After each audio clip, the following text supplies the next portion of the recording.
Sinugod sa ospital si Catherine Cassandra Leong Miyerkules ng gabi, September 4, dahil sa baba ng blood pressure at blood sugar nito. Si Ong ay isang 24-year-old na negosyanteng iniuugnay sa operasyon ng illegal na Philippine Offshore Gaming Operator o POGO.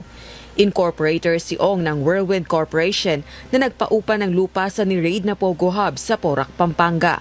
Cited in contempt ito ng House Quadruple Committee at pinatawan ng 30 araw na detensyon dahil sa pagpalyang dumalo sa mga naunang pagdinig. Sumama ang pakiramdam ni Ong habang nasa pagdinig ng Quadcom Miyerkules, September 4.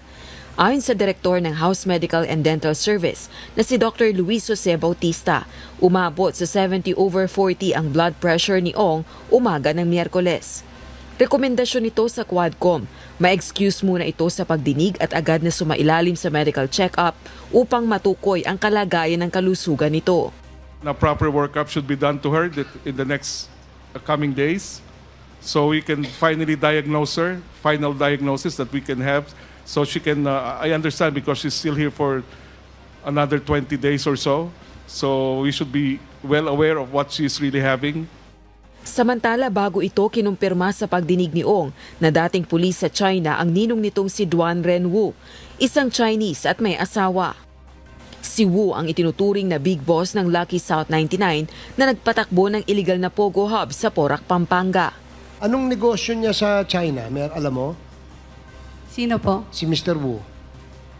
Wala. So, hindi mo siya ganun kakilala to know. Ang alam ko lang po is nagtatrabaho siya sa government agency noon. Tapos nag-resign na po after. Tapos nagnegosyo siya. Opo. So dati siyang empleyado ng China government. Tama? Simpleng pulis lang po siya. Yon. So, pero again, nag-resign na rin po siya. Oo. Tama ka. Kasi yun din ang aming information. No? Dati siyang pulis. In fact, marami siyang record. Alam mo ba na may mga record siya sa pagiging pulis? 58% ang share ni Ong sa Whirlwind Corporation. Naniniwala ang ilang kongresista, iisang kumpanya lang ang Whirlwind at Lucky South 99 kung saan parehong may koneksyon si Ong. Itinatanggi naman ni Ong na ginawa siyang dummy o ginamit ng mas malaking personalidad sa illegal POGOs. Sa gitna ito ng bilyong pisong halaga ng salapi na nahawakan nito dahil sa mga negosyo. Sa lahat po ng question na po. Hindi po ako dami. So, investor ka? Yes po.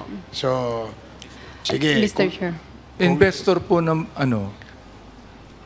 Mr. Chair, again po, Whirlwind po.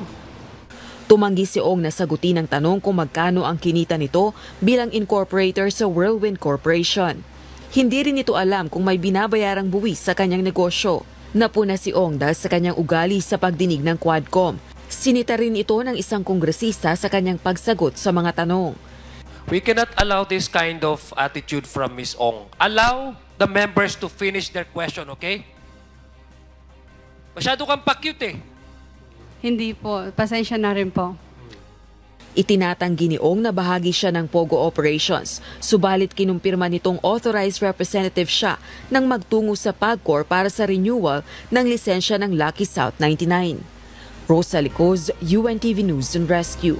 Diyos ang aming sandigan, serbisyo publiko ang aming pinahahalagahan.